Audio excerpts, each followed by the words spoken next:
Souls. I am your host, Angela Ahimsa, and you've tuned in to Feed Your Chakras, broadcasting from Toronto and streaming globally on Just TV, Roku, Meta, and the NCG television network.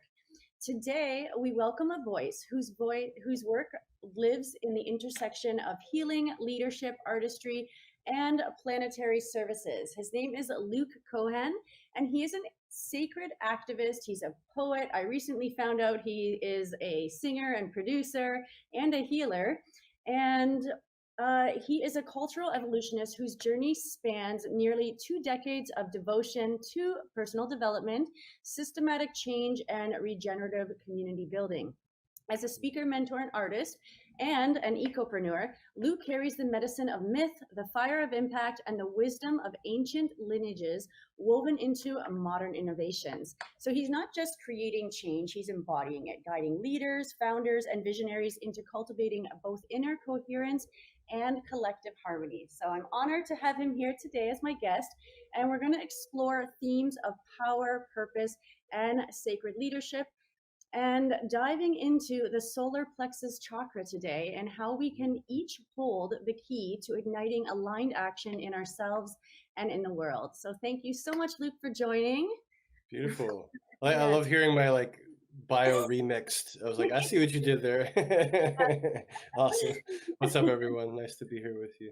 Yes, I am. I actually, this is the first time me and him have spoken in person, but I follow him on Instagram, and I recommend you do too. He's very unapologetic and authentic in the deliverance of his message, and I truly appreciate that. Been forged well in the fires. Yeah. Okay, so you have been called a visionary in sacred activism and in cultural evolution. What was the point that first awakened that fire within you, and how did you know that you had to rise into your power? Yeah, I feel like there's two parts to that. There's the call to rise into power, and then there's the call to stewardship of culture. And the rise to power was a byproduct of choosing to heal myself. I had a healing crisis when I was 22. So my body broke down. I had a lot of stored grief from losing my brother-in-law on 9/11. I had been pushing my body really hard as a martial artist and competitive athlete, and was addicted to substances and just driving myself way too hard. And yeah, my body gave out. I manifested a spinal injury, so I went from being this really competitive athlete to walking with a cane overnight. And obviously, when you go through that much of a drastic initiation, you're going to feel pretty beat up. So I felt pretty victimized, and obviously didn't have the healthy outlets. I didn't really enjoy the sort of substance abuse culture that I was raised in, or that was surrounding me in that stage of my life. So I lost all my healthy outlets, and discovered yoga. And yoga was the first thing that gave me any sense of peace, and outside of being gaslit by the sort of Western medical system, which was like, we don't know what's wrong with you, good luck, kid, you probably need a hip replacement when you're 30. And happy to say that I'm 42 and I'm sprinting and in the best shape of my life. But yeah, at the time it was pretty devastating. And so I'd say my commitment to first healing my body brought me to spirituality, and that brought me to more therapeutic integrative approaches. So I met my mentor in bioenergetics therapy and other therapeutic modalities, and that began a path of self-empowerment. And naturally, as I healed and I became more empowered, I wanted to pass that on to other people, and ended up down in Costa Rica. It's like one of those, like probably the first wave of people drinking medicine down there in 2008. And there's all these pre-2012 sort of prophecy ceremonies, and I'd say what lit that fire is the fire itself, the sacred fire. I had the fortune of being around fires that were being held by First Nations elders and wisdom keepers, and something in my soul remembered, this direct connection with the fire, with the elements, is in all our lineages, all our ancestry is meant to steward these beautiful elements that are part of our natural world. And yeah, I got this really deep knowing that I had to help build community and create spaces for people to meet each other and meet their kindred souls, and begin to come together and celebrate in a sacred way. And shift the culture from this sort of intoxicating, numbing, space to something more connected. So when I got back from Costa Rica, I had a vision for a production company in my heart and met my business partner at the time, Srikala. Shout out to Karel, amazing artist as well and producer. And he had been a Hare Krishna monk for like 6 years and grew up in Brooklyn. Was also into hip hop. So we had this like hip hop kirtan, like Vedic I love sort that. of New York connection. We started doing these open mics at Jivamukti for like hip hop, and then we started gathering community and throwing these big warehouse events with that were sober, and you'd forget you're in New York City. So that's kind of where the first call, and then I discovered the transformational festival scene, and I started to bring the festival scene and sort of the First Nations fire together, and inviting elders to come keep a fire at a festival or come present their workshops and give them more of a platform. And there was a lot of that happening organically through other people I know in the communities as well. So it was, I had my part to play, but I think there was an emergence that was also happening at the time. And didn't know about California festival culture. We were kind of doing our East Coast version organically at the same time. So that's where, that's sort of the origins of all that. I love that. Every time, like I tune in, I learn something new about you because his birthday 2 days ago, and I was like, and then I just found out about your hip and all that other stuff, and you mentioned being medically gaslit. So like this is even deeper. Okay, so that was great. Thank you. Very profound. I also, have gone through kind of a similar journey, not the same timeline, but Sure. it's interesting. So I was just wondering, what does authentic power mean to you? And how does that differ from the distorted, gaslighting versions of power we see in the world today? Yeah. I mean, this is such a beautiful question. I love speaking on this because we've inherited a patriarchal, multi-generationally traumatized worldview of power. Yes. And that is that goes back thousands of years actually into a power over ideology.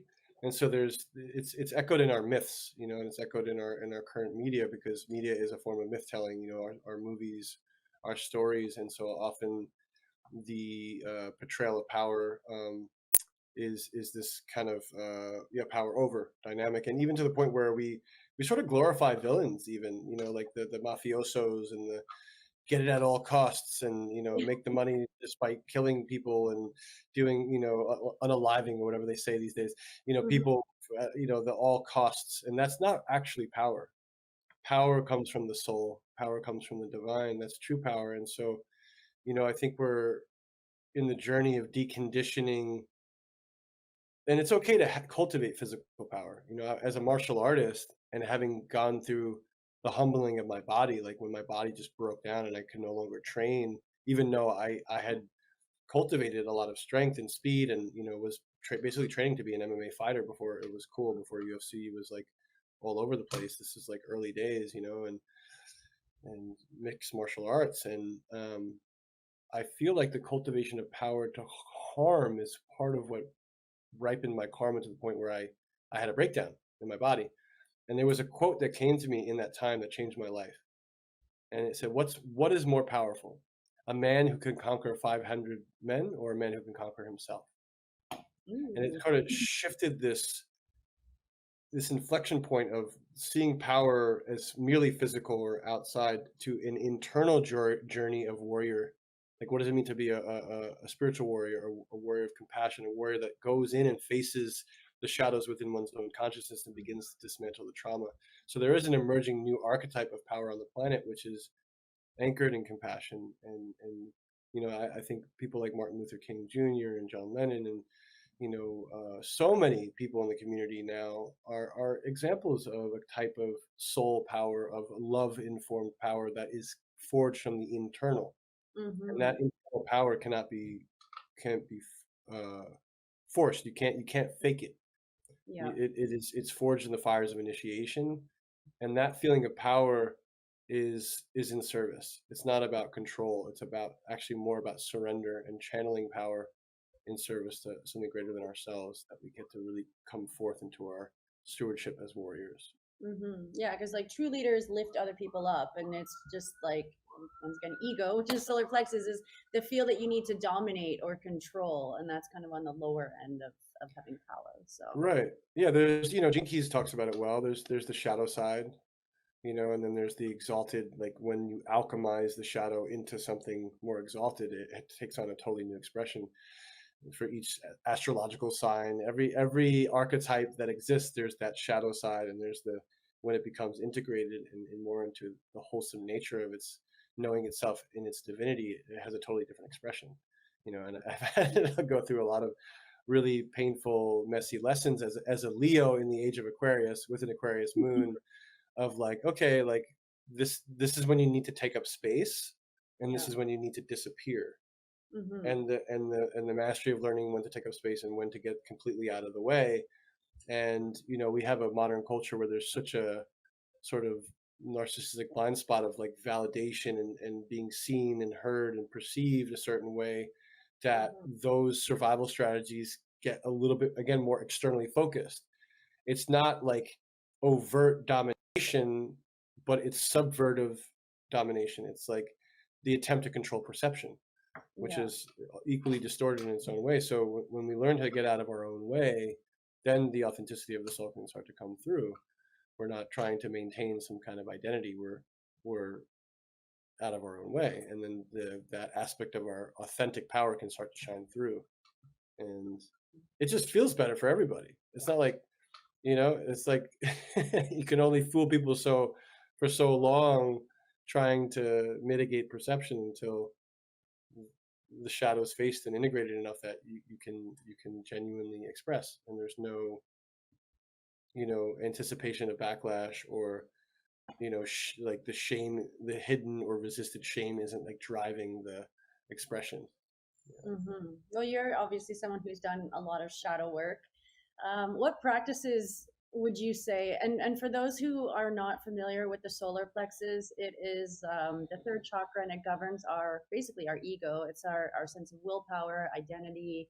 It's where our confidence and our strength comes. But on the shadow end, it's when you're overly egotistical, or you come from that egoic stance where you have to compare or feel better than something. So how would you, Luke, practice and cultivate a strong, healthy relationship with this inner fire as you're going on this journey?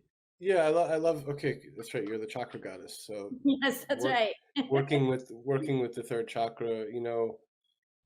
So from the healing modalities that I trained in, there's the again the shadow side, right, and then the exalted side. So a lot of people think of the chakras, they're actually just thinking of the front. There's actually a back to the chakras. There's a cone. There's a cone on both sides, right? And so the back of the third chakra is unconscious will. So we have to bring the conscious awareness into the unconscious to make it whole. And so to cultivate integrated power, we have to be willing to dive into where the unconscious parts of the self or of the generational trauma is attempting to control life, and why. So for me, there was a lot of unconscious aspects of survival that were in the background of my experience that I was unaware of, like the parts of me that didn't feel safe. For example, like I got into martial arts because I grew up in a really unsafe part of New York City, and I got jumped coming home from the basketball court. I've had multiple times where I got robbed, and eventually I was like, okay, like I need to know how to like feel powerful in my body because I just feel really unsafe. And that was a healthy version of reclaiming my power in that stage. And then at some point, that unsafety still never resolved. So I could prepare myself to be like, I weaponized my body, my arms and my legs and my knees and my elbows and my whole, I weaponized myself, but that didn't necessarily make me feel safer. Right. So that unconscious part in the back of the solar plexus was still awake in its ability to make decisions. So we have to bring the light of consciousness into the unconscious to make it whole.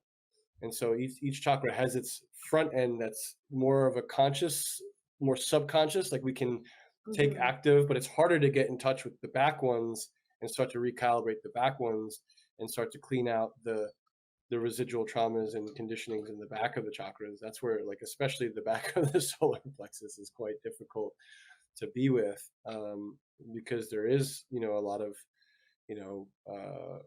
just big shadow material there. Yeah. I find that so interesting because you say it's hard to reach. Same with the heart chakra, because we're supposed to receive on this end too, and Mm-hmm. it's you literally physically You can't can't get. touch the back of your heart. Yeah, and so it's so symbolic because you need someone else to receive in that Mm, sense. So you're right. actually the first person that actually knew about all that. So thank you. That was sharing that. Yeah. Um, he also, this is something else I just found out today. He just recently moved into a retreat center where he does all sorts of ceremonial and sacred work. And you were talking kind of about cleaning out the solar plexus, but you also help people clean out their physical bodies, which is also still governed by the material Right. world. Yeah. I found with years of like plant medicine and all the multidimensional stuff, it's really easy to go up and out. A lot of us that are sensitive have a proclivity to move towards the unseen or the mystical. And it's actually really hard to be here in our bodies and in Mm-hmm. relationship. It's relationships churn up all the unprocessed trauma, all the family stuff. And that reflects in the body. It can reflect in the digestive system. It can reflect in the adrenals. It can reflect in the thyroid. And so, I even though I like healed from my original sort of breakdown, I manifested two other kind of versions of burnout as an entrepreneur later. Even with all the tools, all the yogic breathing, all the qigong, I still had like identity stuff that was driving me to be more than, and pushing the limits of my consciousness in all these ways to try to accomplish. And I ran myself thin in other ways, even with all the tools I had. And so there was a lot of physical breakdown to break through that happened, plus all the stuff that I was already healing from like a long time ago that sort of integrated in my understanding of detoxification. I studied Ayurveda, I studied a lot of Chinese medicine, but when I got into detox work, there was a functional medicine approach, and there was something really grounded and holistic about like getting into the cells and not doing the up and out thing, but the coming down and in, and like flushing the liver and cleaning out the parasites, and being more mindful of food addictions and like little ways that we can cope or numb, or being too reliant on stimulants. And I got to really practice a lot of what I had been cultivating in just a more embodied way when I got into that work. And it forced me to slow down so much that part of my identity that was so like lost in the need to be and do more finally got to just chill out and feel stillness again, which is where it all started for me, of feeling stillness for the first time, like deep, like the backdrop of creation level stillness. Nice. I feel like I'm being called for that stillness right now, Right. actually. So what I really like about detoxing, I actually only started detoxing because I always thought I was healthy and I ate the right things. But detoxing is, I think, so essential, and people don't realize how infested they probably even are. Because like Mm. they mentioned parasites, and we all have parasites and stuff. But there's also cumulative damage that people never take into account, like the environmental toxins that we're all exposed to daily, just Yeah. even through touching through our skin, and people don't realize. Glyphosate. Yeah, exactly. So could you just walk us through maybe like one of your most popular protocols, just so people can. Yeah, so well, I have a business partner who's a functional medicine doctor, and we actually do completely customized work because it's really important to look at the blood and see what's going on in people's hormones, and like get a sense of like, oh, this might be an issue in like 3 years from now, like you're showing some early signs of like cardiovascular thing, like whatever it is, and what I've learned too is, again, the interesting intersection of behavior and identity and lineage and mindset. It's all ties into it. A lot of people with autoimmune issues have trauma around boundaries. They don't know how to set strong boundaries, and so they're like wei qi field, which is in qigong your sort of first line of defense, is like an expanded, like healthy auric membrane, right? Like you have this egg of light around you that it's like, no, it knows how to like say you're not allowed into my space. But people that have had a lot of abuse or violation, their wei qi fields collapsed, and therefore they don't have that first line of defense. So they have a lot of autoimmune issues based on the loss of boundaries or certain kinds of violations. So I started to study the intersection of like, I was super into trauma healing already, but when I got into the detox, I was like, and I was experiencing like layers of deeper stuff as I was doing these cleanses. I was like, oh snap! Like there's something to the intersection. Like I knew it conceptually, and I experienced it in an embodied way to degrees through other ways of approaching it, but it was like a new understanding of that kind of intersection. And so, I would say that, in terms of protocols, like, yeah, we're inundated with things that we didn't have to deal with at one point in history, and that now we're all dealing with degrees of heavy metals. We're all dealing with degrees of glyphosate exposure, graphene exposure. We're all dealing with degrees of like more stresses than we've ever had. I mean, look at the state of the world. So some people's are their cortisol levels are very high, and like if we can teach them to just regulate, some of the issues will go away, and then you can get to the deeper stuff. So for me, it's like it's such a custom, personalized journey that I wouldn't necessarily like just say like, here's the protocol. But what I would say is there is an intersection between trauma and detoxification that is unexplored, that I'm excited to pioneer more with my business partner, Dr. Greg, who's also a network spinal chiropractic and gets trauma out of the spine on a developmental level, from the soul level all the way down to like, in utero level stuff. And when you change the spine and the way that the bioelectric energy is circulating to all the organs, and your nervous system is not gripping in like unsafety, then circulation can start to move into areas that it wasn't getting to, and we can actually start to rejuvenate, slow the aging process, get the neurology functioning. And so, yeah, I quite like the scientific side of it, even though I'm more naturally drawn to mysticism and like, spirituality. There's such a fascinating intersection for me of like how to effectively detox, and what that actually means, and as a shift in lifestyle and slowing down as a part of it, versus like the sort of Western, like just take some supplements and then do this and then biohack and then you'll get there. It's like very like yang.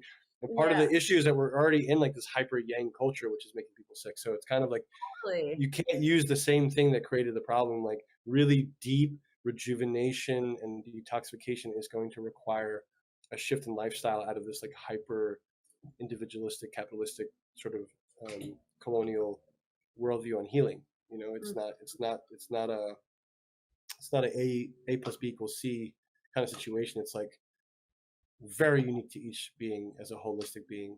We're all so unique, and we all have some very different, unique traumas and gifts and challenges, and the journey of unlocking that really does do something when you go on your healing journey and you start to become your own healer in that regard. Wow, like as I'm sure you also have experienced.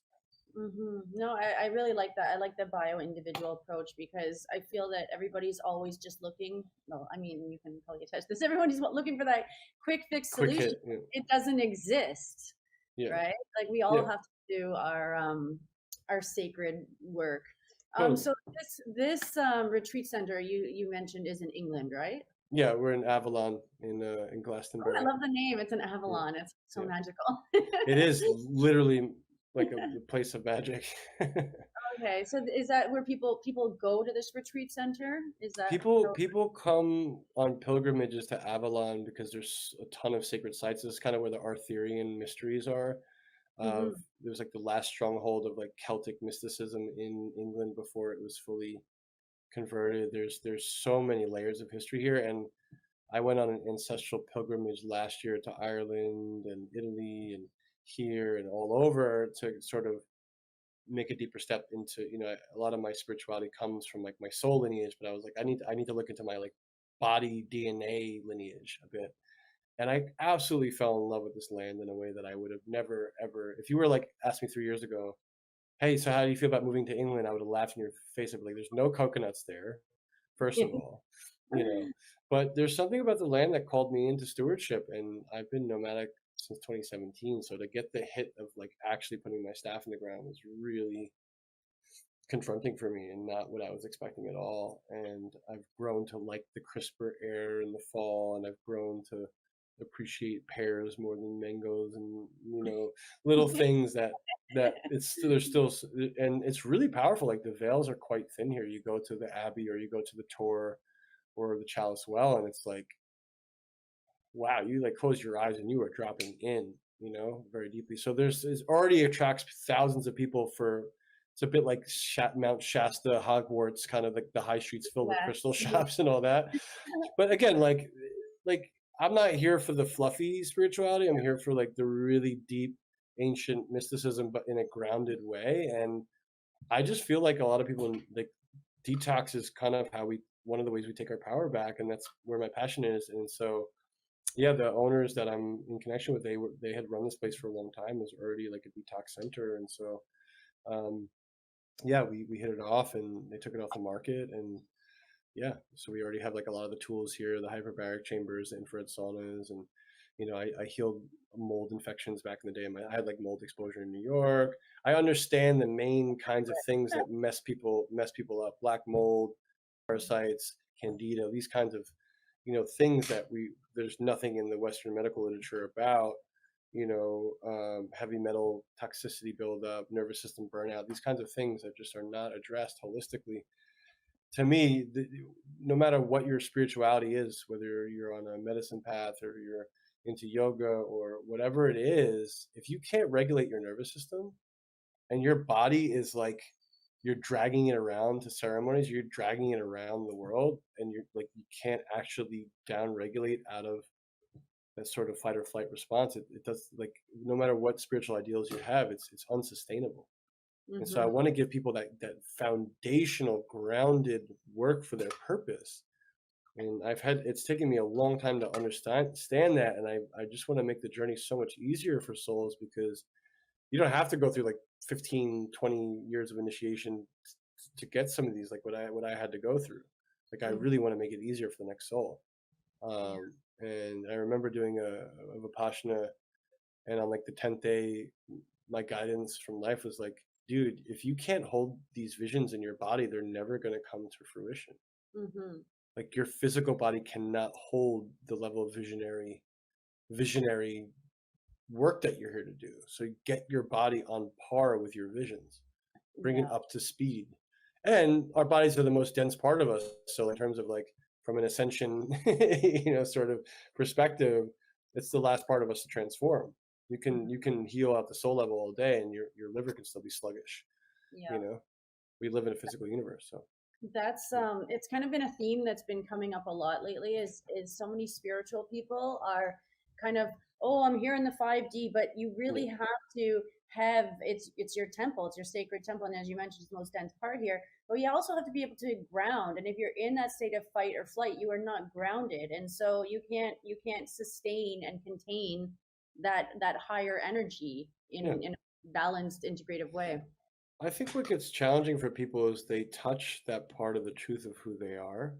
They experience their multidimensional self. They experience their soul frequency, and then their coping strategies come back. Maybe after a peak experience, maybe they were at a festival, or they were on medicine or something, and they're like, oh, here I am, and then it goes away, and then they get really frustrated and sad when their coping strategies come back, because those things are woven into the nervous system.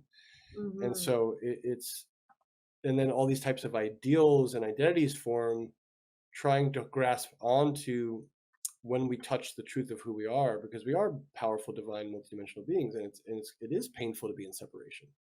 It's uncomfortable. There's big feelings, but without coming into an honest relationship with that shadow material, it is impossible to sustain a quote unquote higher vibration until you deal with the shadow material, and that includes what's stored in the body. That's accumulated. We inherit our mother's lymphatic systems, which is nuts. We also inherit our lineage, like the traumas and stuff from our ancestors. So it's like you really have to do their work on top of your own. Right. You're the generational curse breaker. That's why you came. So instead of being victimized by it, can you embrace it as a profound moment of initiation on the planet, and say, you actually have the power to make new choices. They may not be easy. You may feel like you're dying, but you're not going to die. You're not actually going to die by going through an identity death. Just an ego death, And this is the sad, unfortunate thing for a lot of people unaliving themselves out there in the youth, with all this bombardment of frequency and inundation of external stuff, or because we're conditioned to be externally focused in our culture, that are doing that because they don't have the rites of passage that we're meant to have from, tribal cultures, where you go through a figurative death when you're 13, 14, 15, 16, 17, 18, whatever. There were initiations in place to shed a version of yourself, and that impulse to die as we have known ourselves is woven into the morphogenetic fabric of consciousness as human beings. We want to alter our consciousness. We want to shed. And that's natural, but what has been lost is the accompaniment of an elder, the accompaniment of support, the accompaniment of ritual to allow it to be a metaphoric death and resurrection. And the resurrection mysteries that's a big part of Avalon. It's like there's legends that Magdalene came here and Yeshua came here and Joseph of Artemia came here, and that the Essenes and the Druids were homies, and there's a whole mystery school sort of ancient mythology that are woven in this land, in the ancient lands of Europe, that were all about the resurrection mysteries. And so we've lost the lineages of resurrection with the power over sort of church takeover, hijacking of magic to cut people off from the direct connection of their own inner Christ, and the need to go through resurrection and rites. Like, we're designed as souls to evolve through initiation and resurrection. Plus, the illusion now is also extremely distorted because we have social media. And you mentioned a few things earlier in like the detox program. Like I mentioned, my parasite purges environmental parasites like heavy metals and black mold stuff. Digital detoxes. Yeah, and but like that is a parasite too, because it's constantly telling you and creating comparison and just portraying this unrealistic sense of ideals that everybody's trying to attain to, and they're so unrealistic, but that has become the reality, and this is why we have this onset of people unaliving themselves, as you said, and I think that's one of the biggest parasites is the mind manipulation that we're all we really are being socially engineered and socially conditioned, fragmented in so many different ways. There is a real war on consciousness. That's the banned TEDx talk from Graham Hancock. It's called The War on Consciousness. And why would that be banned? I said it's banned. Yeah, not surprised, not surprised, but it's real, because, and the ways that happens is so fascinating to me. The different infiltrative cultural programs and etheric implants, and you get exposed to a conspiracy video, and all of a sudden you're in so much fear that you're actually creating the very thing that you're afraid of, because you're not holding your vibration in it. And that wormhole was designed to pull you in as a light worker and hijack your imagination to dream in that world for these sort of inverted beings. And so, there's a lot of technologies being utilized for those purposes, and there's lots of astral activity in Instagram and online. It's like a digital representation of the astral plane. You could find anything from sexual content to mysticism. It's the astral. It's just the physical digital manifestation of the astral plane. It is the algorithm. Sometimes like things will just pop up, and it's not even like, how they listen to everything, but like I'm literally just thinking of something and it pops up for me. So yeah, it's wild. Do one search and you have ads for like, talk about something. I'm thinking about going on this trip, and they're like, have you thought about going on this trip? That's also part of the illusion. Right. Yeah, because again, if we're in our power as multidimensional beings, we have more capacity to co-create reality than previously, and that's how those inverted beings lose control. As if enough empowered people are on the planet, then the game is up. Yeah. Okay, so you've been pretty outspoken on a lot of topics, and even considered controversial at times, which I love. What gave you the courage to continue to speak your truth, even when it might have cost you opportunities or getting shadow banned, for example? Yeah, I think that at some point we have to really commit to our values and to understand what integrity is for us, for ourselves. And part of my journey of taking self-responsibility and having to face my own BS was seeing where I was out of integrity. And as I came into more and more integrity, I found that in 2020 there was a part of me that had been afraid to live fully. And I had to find what I was willing to die for before I could start fully. And most people are not afraid to die. They're afraid of imprisonment, or they're afraid of living fully. And there's sort of this, I was talking to I love I'm an intergenerational bridge. Like I was just having tea with a 74-year-old auntie here, and she was talking about her like deep passion for multidimensional freedom, and that's what we're actually here for, is to experience this like fully expressed, soul expanded version of reality, and where we have the opposite systems in place, literally to try to control and box you into a very conditioned framework of consciousness that you'll never experience your divinity. You'll be reactionary and cut off from source, and cut off from the Mother Earth, and cut off from your own truth, your own. So once you access your authenticity in your soul, you have to take a stand for it. It's not even a choice at some point. So what did you decide? It was like, it's just like life took over at some point. And I had to get out of the way. And in my devotion to serving life, my own humanity had to alchemize, because I had definitely an ancestral fear of speaking truth, past life trauma, being a mystic and being persecuted. Like that all is something I still negotiate at times, but I do it anyway. I choose to speak irregardless of those fears, irregardless of anything, because I come back again and again. What am I willing to die for? And I don't need to necessarily create that experience, but I have to be willing to find that warrior stance of this matters enough that like the worst case scenario is I'm killed for this. I have to say it. I have to speak it out. And I think that there's ways that people speak out that is more, look at me, or like, look how virtuous I am. And like, it's actually about them. And it's kind of repulsive in some ways to like speak out just so that you can be seen and heard and validated, that have morality. But that's not actual morality. The like, it has to bubble up from your core. When you speak out or you create art that is, you don't have any other choice, because it feels like you're suffocating if you don't say anything.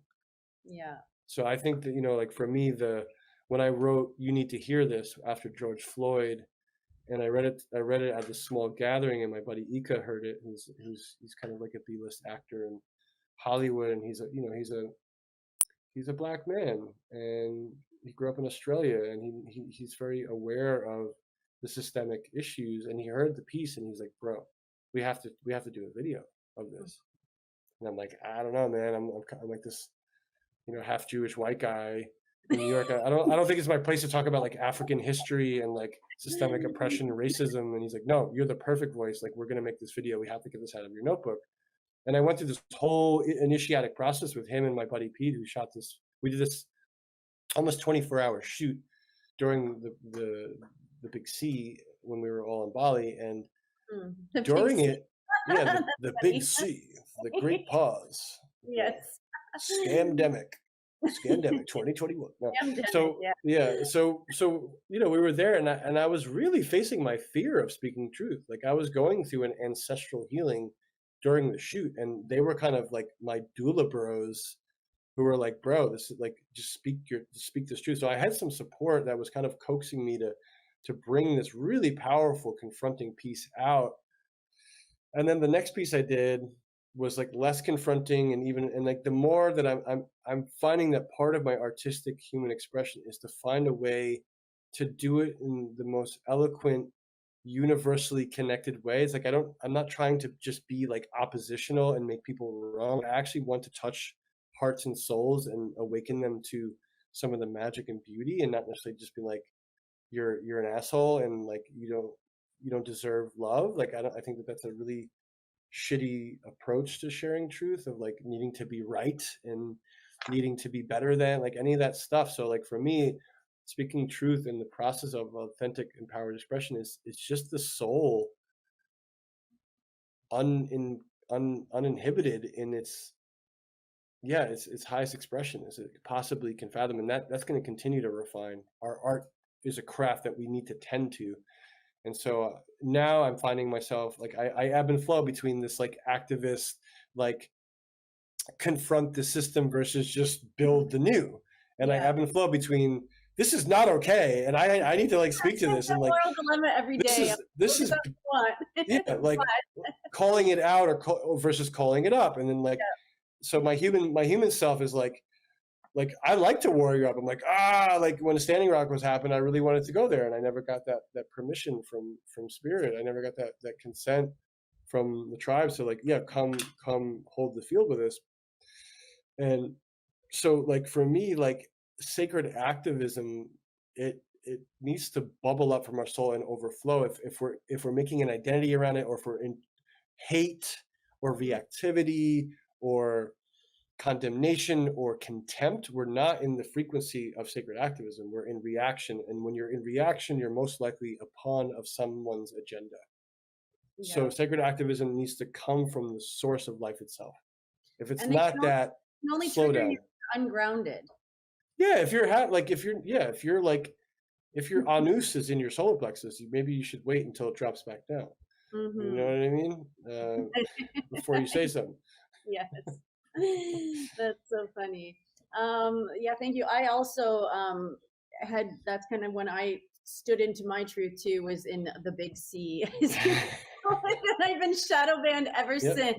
It feels like since then, once you kind of start speaking and standing up for what you believe in, it's like you can't go back into that little quiet person, so that is the initiation. I feel there's an initiation for a lot of people, actually. Yeah, and I think it's coming for all of us. I think we all are going to have the choice to either stand in for life, or be afraid of your comforts being taken away, or letting your survival be manipulated enough that you consent to something unethical. This is not okay. I like how you said that. Yeah, this is not okay. Yeah, there's a lot of not okays right now as we build this earth, right? It's that like happy balance of like trying to raise people up, but you also just can't let stuff happen and be a passive observer. Right, sacred confrontation.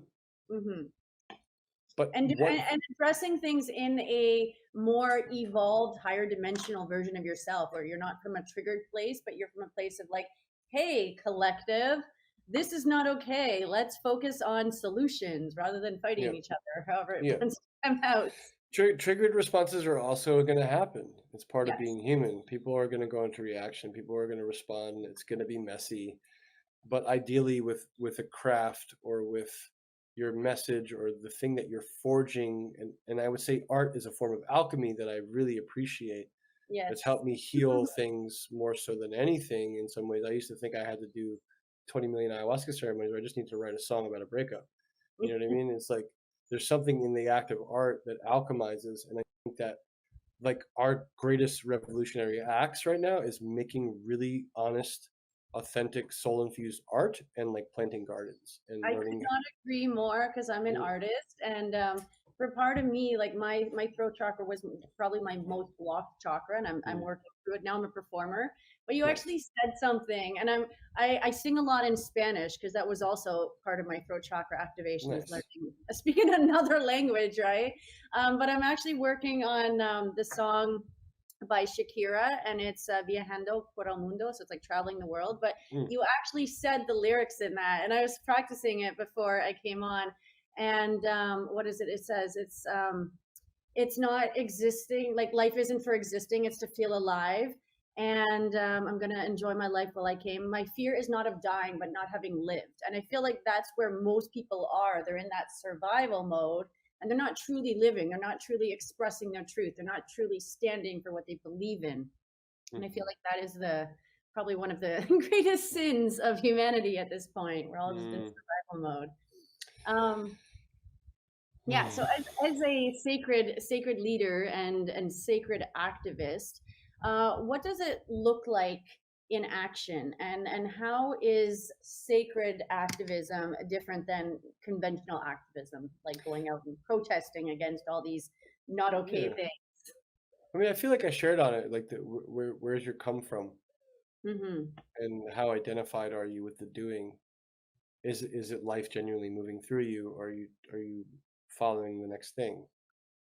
There's lots of things that, the way that my elders taught me, and the way that I understand consent, and permissions, is that sacredness is you're approaching things with reverence. That's part of what makes it sacred. We're recognizing the sacredness of life itself, the sacredness of water, the sacredness of other people's sovereign, autonomous choices. So we can't control what anyone else does or says, but we have authority over how we respond. So sacred activism is a conscious choice. It is not a reaction. Mm-hmm. I like that. And everyone has their different station in creation. Who am I to say that someone should be doing something? I can know what's correct for me and share my passion, invite other people. Hey guys, I'm really passionate about this thing Mm-hmm. that I'm seeing that matters. Like, join me. Here's an invitation. But the shaming others into action, that's a spectrum that we've seen be Well, used. that's also low vibrational too, right? As the sacred leader, I feel like you're supposed to bring people into the higher vibrational way of alignment. Yeah, I mean, I'm wary of the high and low vibrational frameworks, because there can become toxic positivity that we can mm, get into a pattern of, when someone's genuine stuff is bubbling up, that there's not a space for it, because it Mm-hmm. makes people uncomfortable. But people's rage, people's grief, people's unprocessed, trauma, there should be a place for it to be alchemized. And those things are in the spiritual community considered very low vibrational. If someone's having a heavy I day, didn't a mean heavy it moment. like that. I mean, you can still hold space for that. That Right, actually is high vibrational. right, I'm not saying like gaslight people out of the problem, but you can also hold space for it and then bring it back into a more compassionate. That's what I mean, like the right, compassion without the right, shame. right. So I think, yeah. So that helps me understand what you mean when you say high vibrational, low vibrational. There's a lot of collective, subjective projections on what that means, or Mm-hmm. that No, we I impose agree. on ourselves. So that's Nobody why I wants to spoke do to it. shadow work or shine light on the darkness. Right, exactly. So, and leadership for me, it wasn't like I'm going to be a leader. It was like I'm getting my ass kicked by life and being forged in the fires, and I'm moving forward, and I'm showing up for myself first and foremost. And then all of a sudden, I look to my right and I look to my left, and there's community forming, and then I look to and then like more people, and then there's a circle. You know what I mean? It's not like, I think a lot of leaders, or people that self-identify as leaders, is they like the idea or the ideal of the identity of the leader, Mm-hmm. but a leader is just someone who leads himself. Yeah. They go first in certain ways to forge something that hasn't existed, and then life self-organizes, and they're all of a sudden naturally emerging in a position of leadership, but they didn't consciously choose it. They didn't decide to be a leader one day. They So decided. Yeah, like, it's like all these people that think they're shamans. It's like, mm-hmm. you don't choose to become a shaman. You don't Mm-hmm. choose to become a medicine man. That's a high level of responsibility. But people love the identity of it. They love the belonging that comes from it. They love the culture of it that's gotten half baked. And so we have to be very careful of the identity structures when it comes to any of these things. How we Mm-hmm. self-identify, how we label others, because at the end of the day, we're all a spark of source consciousness, and we all have a unique journey of what it means to retether to that, that's unique to us. And if we get too caught up on the identity, we're actually going to be in a self-deceptive version of egoic Mm-hmm. spiritualism. It's like, Rather than be performative, be the pioneer on the path to personal liberation. yeah, I mean, pioneering will happen. It's Mm-hmm. it, Somebody's you got to know do it. well, it's going to happen whether you choose it or not. Like, Yeah. we're in a time where we have to innovate, we have to adapt. But so if you even if you let, like, I'm a regenerative blah blah blah, and I'm going to pioneer, you can get too caught in the identity of that, Mm-hmm. and then that's something you have to maintain, and then you're blocking the current of life and how to listen to life effectively enough to, like, respond that might look different than if you were overly identified with that role. Does that make sense? Yeah, it's totally solar plexus too. It's being trapped in that ego, like that identity of who you think you are. Right. And the ego, I don't think the ego lives in any one chakra. I think it lives in as an adaptive part of the whole nervous system that's overstimulated. And the way that I understand ego is more from a bioenergetics therapeutic perspective. It's just the coping strategies that we developed as children to survive our environments and our relationships and certain feelings. And so that part can get sneaky and take over and use sophisticated spirituality or any framework of religion, any framework of philosophy, and use it for its own agendas and benefits. And that's the really unglamorous part of the shadow work that a lot of people don't talk about, is how to dismantle that sneaky part of the consciousness that will just be like, I'm gonna take this and use it for my own purposes. And it's just always there. It's just always there lurking in the background. And we have to get like almost hyper vigilantly aware of that part of the identity that can literally hijack any part of spirituality for its own agendas. Well said. Okay, so I wanted to do this in the beginning and I completely forgot. So before we close out today, can you share a mantra, a prayer, or a piece of wisdom that helps keep you anchored and just to help inspire or uplift the collective in their personal power and unapologetic authenticity? I'm happy to. I just want to acknowledge everyone's courage for just choosing to be alive right now. Like, wherever you are on your journey, it's important to acknowledge the small steps that we make in our day-to-day lives of just overcoming where we have resistance or where we have doubt or fear. And I think the journey, as I understand it, of self-mastery in the age of Aquarius is self-love beyond any ideals means meeting the stuff that's really hard to love and actually learning how to do it. And that's going to look different for everybody.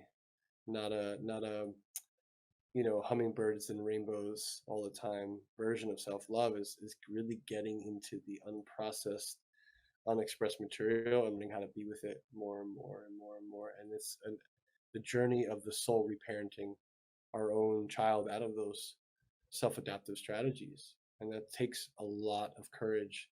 And so I want to acknowledge the courage of our listeners for being alive. And I want to acknowledge those that are committing to a path of self-healing, self-examination, inquiry, cultivating virtues, leaving vices behind. That takes courage. And the prayer that I really love, and I'm feeling guided in this moment to share, is one of the more hermetic, mystic prayers that was hidden inside of the Bible. And it's the you might have heard it, but each section has an alchemical code for the soul and for the light body. So the Lord is my shepherd, I shall not want. He maketh me to lie down in green pastures. He leadeth me beside still waters. She restoreth my soul. Yea, though I walk through the valley of the shadow of death, I shall fear no evil, for thou art with me. Thy rod and thy staff, they comfort me. Thou preparest a table for me in the presence of thine enemies. Thou anointest my head with oil, my cup runneth over. Surely goodness and mercy shall follow me all the days of my life, and I shall dwell in the house of the Lord forever and ever. Amen. Amen. So each section has an alchemy to it. Thy rod and thy staff, that's your central channel. My cup runneth over is the pineal pituitary glands inside the chalice. Like, there's really deep mysticism inside of that prayer, and invite people to go on the journey of exploring that for themselves. I love it. Thank you. You're welcome. Thank you so much for showing up today with your clarity, your prayers, your integrity, and your soul. And your words are a transmission and an invocation for all of us to remember the power that lives within, not as domination, but as devotion. And to everyone tuning in, if this conversation stirred something within your soul or sparked a deeper urged to inquire or remind you of your own path to leadership, I invite you to connect with Luke. He is on Instagram as Luke Kohen with a K. He also has a website, lukekohen.com, and he has an amazing retreat center and some other offerings, which I'll let him fill in right now so I don't miss them. No worries. Yeah, thank you so much again for having me on and for your stance in consciousness and being a voice of empowerment for humanity. I'm really honored to be here. It's Luke Kohen, and that's a Kohen. That's my Spotify, that's my website, that's my Substack is Return of the Bard. And I have free offerings, I have paid offerings, I have everything in between. And so I just want to get people the tools that can help them. We have a global breathwork summit that I'm part of curating through the Institute of Energetics. That's September 26th to 28th. That's free. Check that out in my stories. That'll be there. And then I have my free community in Substack, which is the portal into everything else that I offer. So Instagram is a good way. My website's a good way. And if you want to rock out to some conscious hip hop and neo soul, you can check out my YouTube or my Spotify. He's actually when I posted our flyer, I just typed in his name because I only had just found out he's a singer. So he's got a whole long list of stuff there, and it's very cool too. It kind of has that hip hoppy vibe, but it's more mystical, which I dig. So yeah, we gotta bring in the new mythology some way. So hip hop's just the medium for that. Kind of similar to Polish Ambassador. I don't know if you're familiar with him. That's the vibe I got just from like the one song, but I really like him. I think he's a great DJ. Yeah. I've met him back in the day. Nice. When him and Ayla were together. Okay. Yeah. I listen to a lot of their songs. So I also practice his songs too. I just need to come out. Fun. Love it. Awesome. Well, thanks again for having me on. And so much. Yes, and for everybody, if this episode nourished you, please like, share, and subscribe, and follow me. I'm the Chakra Goddess on Instagram for more conscious conversations and radiant tools to feed your mind, body, and spirit. Until next time, stay rooted in your truth, stay authentic and in your light, and remember to feed your chakras. Peace, love, and luminous.